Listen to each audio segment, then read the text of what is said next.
On a gentle hill near a rugged cross, Jesus sat peacefully, sunlight illuminating his calm, compassionate face.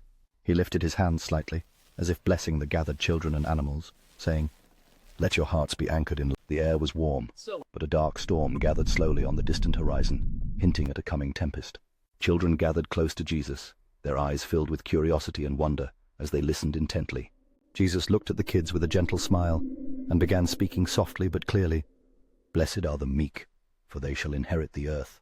He paused, observing their eager faces, then continued, "Love your neighbor as yourself, and do unto others as you would have them do to you." The wind started to pick up slightly, rustling the dry leaves and causing some animals to lift their heads in alertness.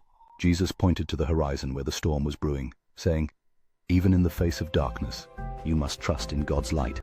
The children listened, as if Jesus' words carried the weight of ancient wisdom, their spirits uplifted by his presence. He then quoted, "Come unto me, all ye that labor and are heavy laden, and I will give you rest," encouraging them to find peace.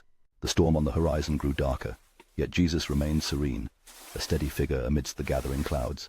One child asked softly, "Jesus, what should we do when the storm comes?" He replied kindly, "Pray and keep faith in God's plan."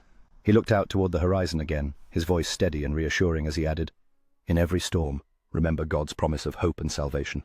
The animals around him seemed to settle, sensing the tranquility that Jesus radiated even in the face of the storm. As the wind howled louder, Jesus quoted from the Psalms, "The Lord is my refuge and strength, a very present help in trouble." A sense of reverence filled the air as the children closed their eyes, embodying the silent prayer of trust Jesus spoke of. He lifted his hands slightly, as if blessing the gathered children and animals, saying, "Let your hearts be anchored in love and faith." The first drops of rain began to fall lightly, but Jesus' voice remained calm. "He that believeth in me shall never die." With a final look toward the darkening sky, Jesus said softly to the children, "Remember, my love is stronger than any storm."